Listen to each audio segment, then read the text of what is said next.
L'année de la tristesse, la situation difficile à la Mecque, plus de 10 ans après le début de la révélation, le prophète Muhammad continuait de prêcher le message de l'islam à la Mecque. Mais les chefs des Quraysh refusaient ce message. Ils se moquaient de lui, ils insultaient les musulmans, et parfois ils les torturaient. Malgré tout cela, le prophète restait patient. 2 personnes importantes le soutenaient.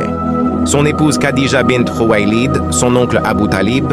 Khadija était son soutien moral. Elle le rassurait et croyait en lui. Abu Talib, lui, le protégeait contre les attaques des Quraysh. Grâce à eux, les ennemis n'osaient pas lui faire trop de mal. Mais un moment très difficile allait bientôt arriver. La maladie de Khadija un jour. L'épouse du prophète, Khadija bint Khuwaylid, tomba gravement malade. Khadija était une femme exceptionnelle. Elle avait été la première personne à croire au message du prophète. Quand le prophète avait reçu la première révélation dans la grotte de Hira, il était inquiet, mais Khadija l'avait rassuré. Elle lui avait dit « Barallah, Allah ne t'abandonnera jamais ». Pendant des années, elle avait soutenu le prophète, avec son amour, avec ses paroles et avec sa richesse, mais maintenant, sa santé se détériorait. Le prophète restait souvent près d'elle. Il savait qu'il allait perdre une personne très chère. Khadija bint Khuwaylid mourut à la Mecque. Le prophète Muhammad fut profondément attristé. Elle avait été sa compagne pendant plus de 25 ans.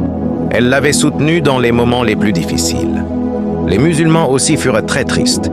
La mort de Khadija fut une grande perte pour la communauté, mais une autre épreuve encore plus difficile allait arriver. La mort d'Abu Talib peu de temps après. L'oncle du prophète, Abu Talib, tomba lui aussi gravement malade. Abu Talib avait protégé le prophète toute sa vie. Même s'il n'avait pas accepté l'islam publiquement, il aimait profondément son neveu. Quand il était sur son lit de mort, le prophète s'approcha de lui. Il lui dit « Oh mon oncle, dis seulement « La ilaha illa Allah ». Mais les chefs des Quraysh étaient présents. Ils influencèrent Abu Talib. Finalement, Abu Talib mourut sans prononcer ces paroles. Le prophète fut très attristé. La mort de Khadija, finalement, le moment arriva. Muhammad perdit ses 2 plus grands soutiens. Cette période fut appelée l'année de la tristesse. Après la mort d'Abu Talib, les Quraysh commencèrent à attaquer le prophète encore plus. Ils l'insultaient et lui jetaient parfois de la poussière sur la tête. Malgré toutes ces difficultés, le prophète continua de prêcher le message d'Allah avec patience. Et Allah préparait déjà une grande aide pour lui. Les attaques augmentent à la Mecque. Après la mort de Abu Talib, les ennemis du prophète à la Mecque devinrent encore plus violents. Avant, ils avaient peur de la protection d'Abu Talib. Mais maintenant, personne ne protégeait le prophète. Les Quraysh commencèrent à l'insulter dans les rues, se moquer de lui jeter de la poussière sur la tête. Un jour, un homme jeta de la saleté sur la tête du prophète. Il rentra chez lui très triste. Sa fille Fatima bint Muhammad nettoya sa tête en pleurant. Le prophète lui dit doucement « Ne pleure pas, ma fille. Allah protégera ton père. » Le voyage vers Taïf. Face à ces difficultés, le prophète Muhammad décida d'aller dans une autre ville pour prêcher l'islam. Il partit vers la ville de Taïf. Il espérait que les habitants accepteraient le message d'Allah. Mais ce qui arriva fut très douloureux. Les chefs de Taïf refusèrent son message. Ils se moquèrent de lui. Puis ils demandèrent aux enfants et aux gens de la ville de le chasser. Les pierres de Taïf. Les habitants de Taïf commencèrent à lancer des pierres sur le prophète. Il marchait pendant que les pierres le blessaient. Ses pieds saignaient. Finalement, il trouva refuge dans un petit jardin.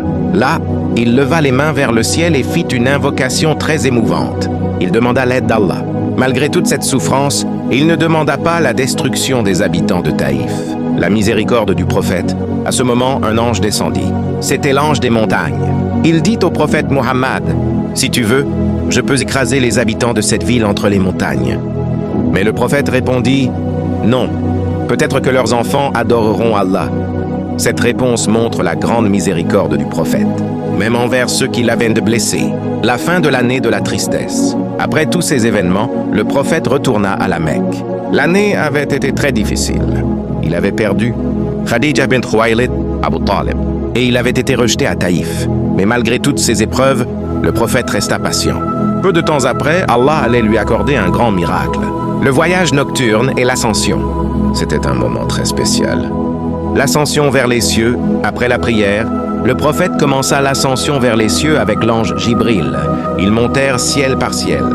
Dans chaque ciel, le prophète rencontra d'autres prophètes. Par exemple, dans le premier ciel, Adam, dans le 6e ciel, Moses, dans le 7e ciel, Abraham. C'était un voyage extraordinaire. Le cadeau des 5 prières, lors de ce voyage, Allah donna un grand cadeau à la communauté musulmane. Au début, Allah ordonna 50 prières par jour, mais le prophète Muhammad demanda conseil à Moses. Alors il retourna plusieurs fois demander à Allah d'alléger ce nombre. Finalement, les prières furent réduites à 5 prières par jour. Mais la récompense reste comme 50 prières. Le retour à la Mecque, après ce voyage incroyable, le prophète retourna à la Mecque. Quand il raconta cette histoire, beaucoup de Quraysh se moquèrent. Ils pensèrent que c'était impossible. Mais un homme crut immédiatement. C'était Abu Bakr. Il dit, « Si le prophète l'a dit, alors c'est vrai. » C'est pour cela qu'il fut appelé As-Siddiq, le véridique.